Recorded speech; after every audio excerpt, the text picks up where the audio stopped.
Hey everyone, it's Sam here. Thank you for watching. So I've revisited my floating shadow box card. I've called them shadow box frame cards. I've got quite a few on the channel in all different sizes, but I don't think I've got this DL size.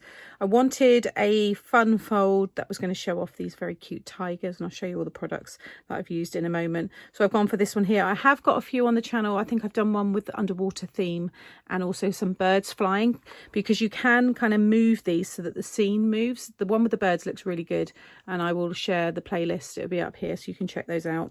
But this one here is just to be displayed like so, and then to go in the envelope it all folds down like this. But this is going to be for my nephew. He's only 3, well, he'll be 3.5 by the time he gets this card at Christmas. He's not bothered about envelopes, so I have got some of the decoration overhanging the edge there. Obviously you'd want to keep that all within this size if you're going to pop it in an envelope. You've got all your space on the back there to write your message, and you can see how it looks from the top and how this one displays. Very, very easy. You don't need any specialty dies for this. I've used a die to cut the aperture, but you could easily cut that freehand, you know, just have a simple rectangle shape. So it's a great one if you don't have many supplies. So let's get started and I'll show you how to make it. I'm using these supersized nestables to cut my aperture. These are the DL Rik Rak, but you don't need these dies. You could cut it yourself. Well, you could have any shape, aperture, ovals, rectangles. Check out the playlist. I've got lots of different ones on there. And you can also cut it by hand as well. Just use your ruler to measure it out.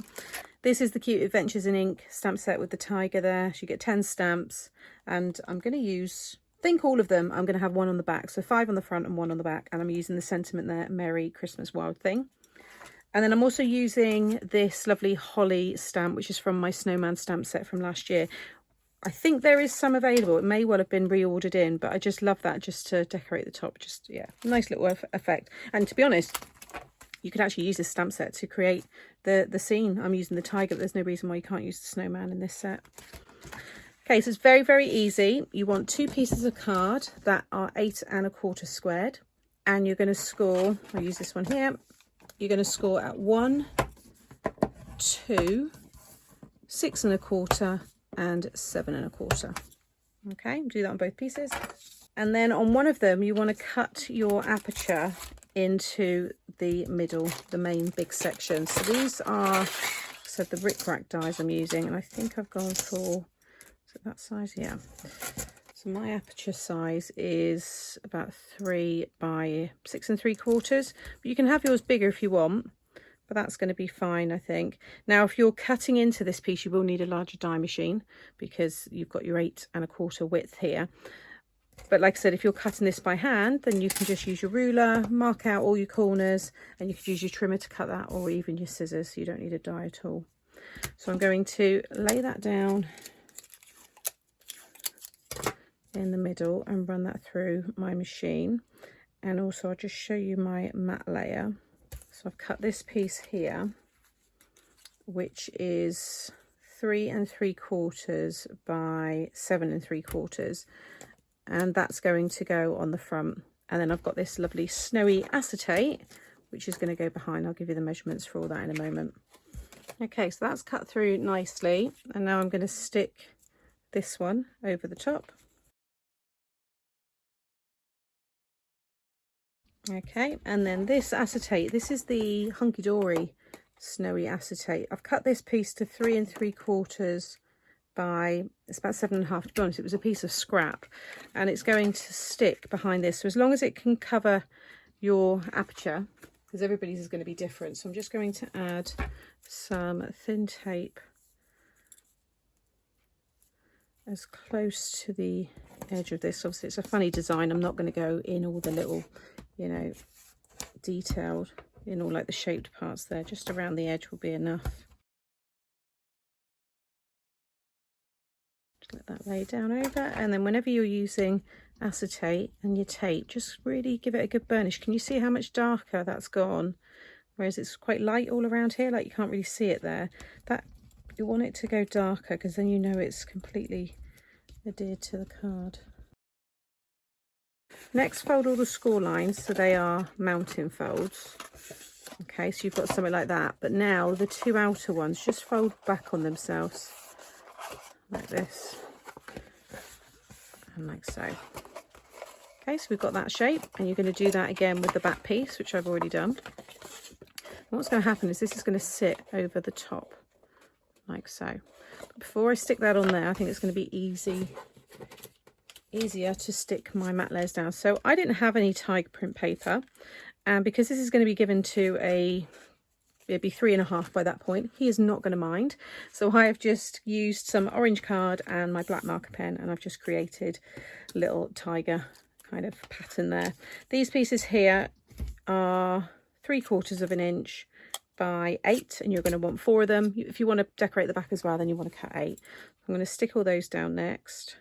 So that's how it's going to kind of look when it's all together, but you can't see the detail in the acetate. But once I add the black behind, then you can see the snowy detail in the acetate, and I think that's going to work really nicely then with all of the tigers behind. So this piece here, this might be pattern paper. You might stamp a message or a sentiment on here. You might be inking up a background or something and creating your own. So, but this is 4 by 8. So I'm just going to stick that down. You could emboss it as well, but because I've got that patterned acetate, I'm just keeping this plain. Okay, so again, you can see how that's going to look. I'm not sticking this on just yet. When it goes in the envelope, they will all fold in, and that will go into your DL envelope. Now, if you want to, and how I've done it in my other tutorials, is you can add acetate strips along the sides here. You might want to have just a little acetate panel sticking out, and then you can just attach whatever to it. But I actually think I'll just be able to stick a little bit of each of the characters just on the edge there, and that will be enough. I'll just place him kind of in between. I think that's going to be enough of him, you know, in the coming into view there. This one, let me just pop him in. Just the tiniest bit of his foot I'm just going to attach on the side there. But again, I think it's going to be enough. It's hard for me to show you, but hopefully you get the idea. I'm going to stick it all down in a second anyway, and then you'll know, you'll be able to get a better visual. But anyway, that's fallen down. But you get the idea. I think I'm just going to attach a tiny amount of each of the characters so they all come into the view there. For my sentiment, I think I might just get that down now actually, because that's going to go just here, and then I'll know not to have any of the characters too close to that. So I've just stamped the sentiment in the set, and then I just cut a orange piece of card, and just to give it a little frame. If you want to create a similar size sentiment, it's 1 by about 2.25. So I'm going to have that just coming into the view a little bit there, and then I'm also going to stick this one on, because again, I don't want that taking away any of the view of the tigers. So if I just line that up, because I want to make sure it's all going to go. To be honest, my nephew, I've actually never put his cards in envelopes, just so they're there ready for him to enjoy. So I'm kind of tempted to have it overhanging like that, and I will just give this to him. But obviously, take into account anything you want to attach. You will need to make sure it stays within the size of the card. So I'm just going to add a little glue onto the back there. Attach that one into the corner. There we go. So I'm going to have a play around now and start attaching them all, and then I will show you how to fix this piece onto the front.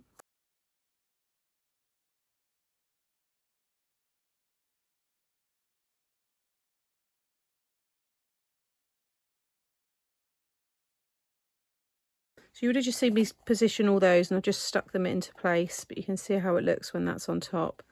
Very, very cute. So just a tiny little bit of glue, and then this one here is going to go on the back. So now all you need to do is add glue all down each of the sides. You need to do it on 1/2, like so.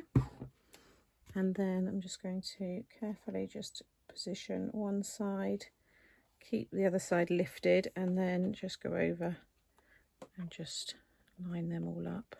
Just give that all a minute to dry. So there is the finished card. That's everything stuck down. I've also added this piece onto the back. So the black piece is 4 by 8, and then the white piece is, it was a piece of scrap, so it's just under 3.5, but as long as you've got a nice border, by 7.5. And I've used the other sentiment in the set, Have a Rawsome Christmas, and then I've used the 6th tiger on the back there. So that is all of the images in that set And I just think it's adorable. If you've seen my other cards like this, you can create like a moving scene, so you can pull it like this. That's not what I wanted to do with this one. I just wanted them all kind of, you know, attached up the sides there. But I think I've done an under the water scene. I've done a DL one landscape. I've done quite a few different styles now. Like I said, check out the playlist, you'll get lots of inspiration there. And then on the back, I'm just going to add a little bit of accent glaze. Going to add some there onto his little antlers, his nose, and also on the present. You can see now that just gives it a nice shine. So thank you for watching today. As always, all of the products that I've used will be linked in the description box below. Coming up will be some more of those tutorials that I've mentioned that were in that playlist. You might want to watch one of those next. And if you've enjoyed today, please give me a thumbs up, because it really does help out the channel. Take care, and I'll see you all again soon. Bye.